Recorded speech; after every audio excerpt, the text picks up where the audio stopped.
Well, today Nintendo announced its Q2 financial results. And they are good. Nintendo is making a lot of money, and we're going to talk about what that means for the company and for the future of the company. The numbers are in. I love a good balance sheet in the morning. And, the Nintendo results have been a little bit up and down over the past year. Some things have been good. Some things have been not so good. Some people have been saying the momentum for Nintendo Switch is really starting to taper off.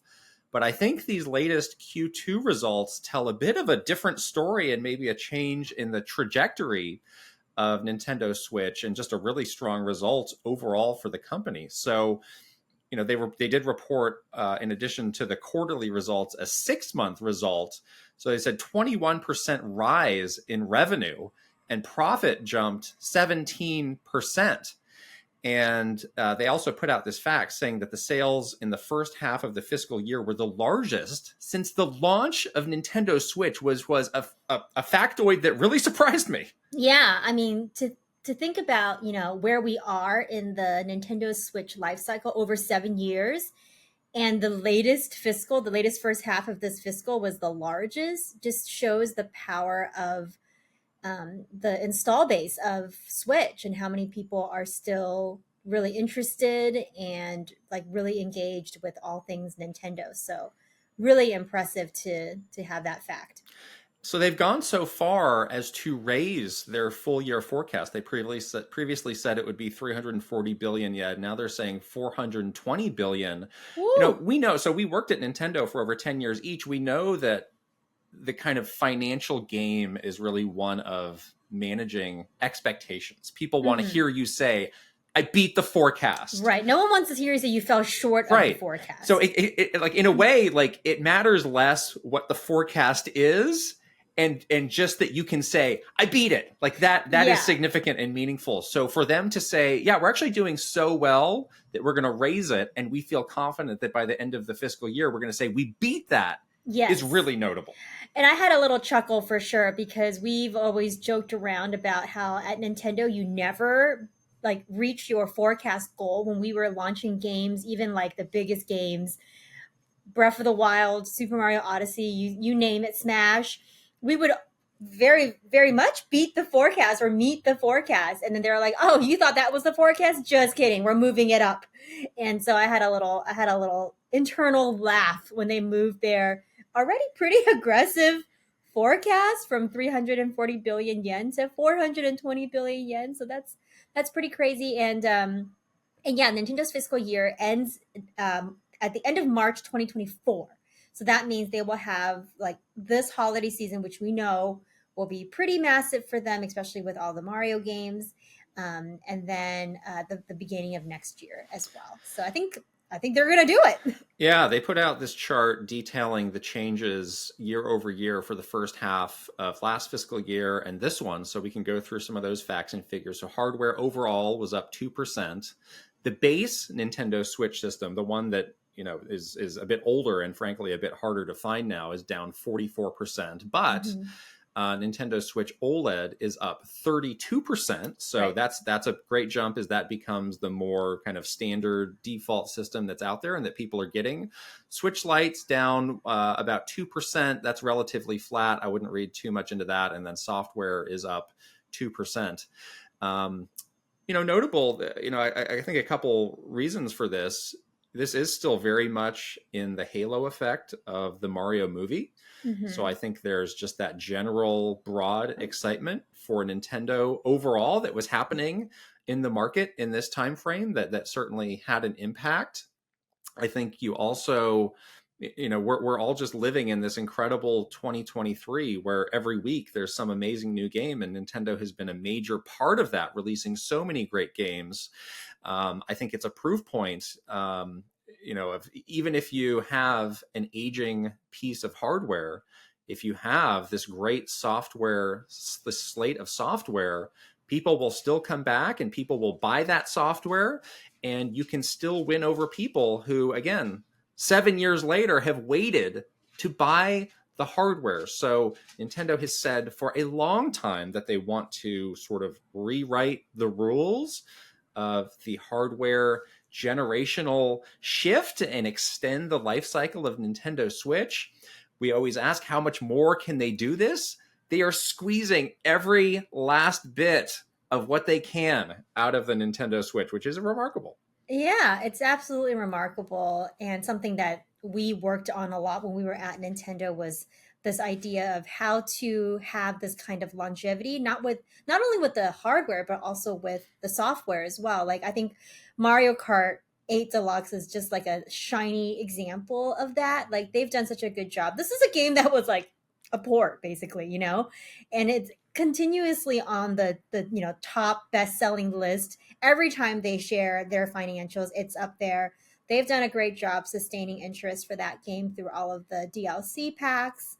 um, so that's a good example of how, if you have something that you can lengthen the interest for in even a small way, adding a few courses here and there, it can be a top seller for you for the entirety of your hardware life cycle generation, which is really an incredible like business strategy. So well done, Nintendo, for doing that.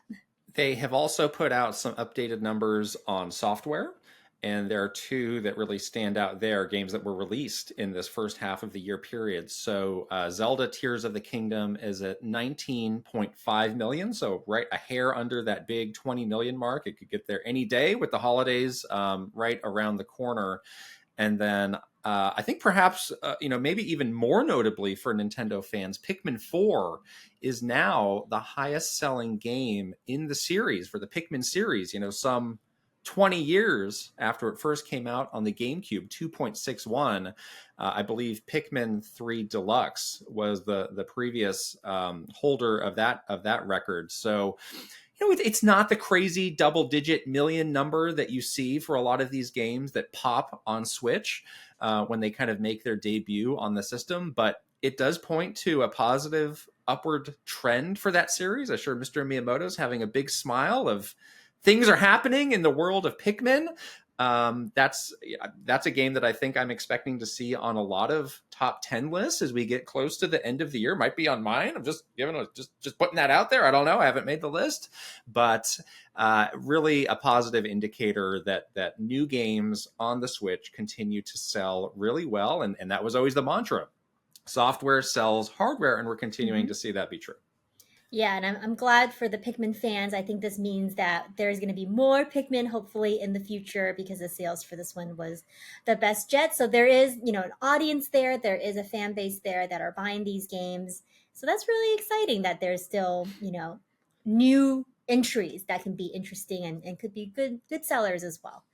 Now, there's one other really juicy bit to this update. So I guess Mr. Furukawa gave some comments around just, things happening in the Nintendo ecosystem. And these points have not yet been, I would say, properly translated into English. So I'm taking them with a grain of salt and just sort of looking at some of the big picture takeaways. But he did speak on some of the rumors around Switch 2. Firstly, there was that story that was going around that people just, were understanding to be fact, which was that Nintendo was doing behind closed doors meetings with the hardware at Gamescom in Europe a couple months ago. Again, the translated quote from him is that the rumors online that appear to be public information are not accurate. Mm-hmm. Oh. Thoughts on this?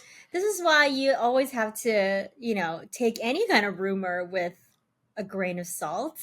I can see that he is going out of his way, and this is a very Nintendo thing as well, is that they do not want to have anything distract or cannibalize the current momentum of Nintendo Switch, which is what is out there that is available for you to buy, especially in the holiday season where they could really make a big impact and really get a bunch of their sales in this next couple of months, 2 months. So he is going out of his way to really make sure that you, the consumer, the customer, you're not distracted by a potential next hardware, because they want you to buy this hardware. They want you to buy what's available right now. So that's my takeaway from this, that he really went out of his way to make this point, was to just quell any sort of like conversation about, when Switch 2 might be coming. If obviously he doesn't want anything out there that's like, oh, Switch 2 is coming soon in 2024, so why bother buying the current Switch? I agree that that is the reasoning. I do wonder, how forcefully he is rejecting the entirety of the claims. I mean, that is kind of a classic Nintendo move of like, you find Yes. one thing that's wrong, it's like, hey, that wasn't right. That wasn't right. It's Exactly. like, was it all not right? Was there a tiny detail that was not right? I mean, Yeah. one has to, logically think that, Nintendo Switch 2 is coming. That means you have to start doing meetings with partners. They have to start working on games. So, I think it's a very strongly worded statement from him, but like, let's be real. There's probably quite a bit of truth to that report that was very, very widespread. Yeah, I really think what happened there was they showed it in like a box, so no one actually saw with their own eyes like actually a Switch 2. They probably saw like the guts of it or something, like, or didn't even see the guts of it, but they had like some demo of it, but they didn't see with their own two eyes like a form factor Switch 2. And that's what he's actually saying, because it's like, oh, I can just quell these conversations by like saying that one thing. Whatever it is, it's a technicality. It's like, oh, did Krysta see Kit this morning? No, she didn't, because they weren't in person. They were on this video call. So you haven't seen me, Krysta. It wasn't true. Whatever. Absolutely. Whatever. Absolutely. The other point to this was around some of the patents that were coming out recently, and people wondering like, oh, this must be the design for Switch 2. And the quote here, again, this is not an official translation, but the quote was, "We applied for a patent knowing the information would be made public. This does not necessarily mean we plan to equip future products with this." In this case, I tend to agree more with what he is saying. We know Nintendo puts out patents all the time. It's not necessarily for anything that they have a firm plan for. It's just like, hey, this is cool. Maybe we'd use this in the future. Go ahead and patent it. These things are always coming out. So I tend to align with him more on this statement. Yeah, and that's something we addressed in the a previous episode of the podcast as well, where we talked about these patents and what Nintendo used to do with these patents when we were working there. And they just patent everything. Honestly, they blanket patent everything, because you never know if you're going to do something with it. So they have like thousands and thousands of patents that they've never acted on. So that was just a very much like a thing that they do that didn't raise too many eyebrows for us. We weren't like, oh yeah, this means that the next Switch 2 is going to be this, dual screen 3DS lookalike or something like that. So we were pretty quick to just, kind of brush those off. I'm looking forward to the day where I wake up and see that my face has been patented. Thank you very much, Nintendo. But that sort of wraps up this big morning of updates from Nintendo. And I imagine there might be a trickle of other things, maybe as that interview and those statements get a little bit more translated by people. But it's always exciting. And like I said, I love a good balance sheet.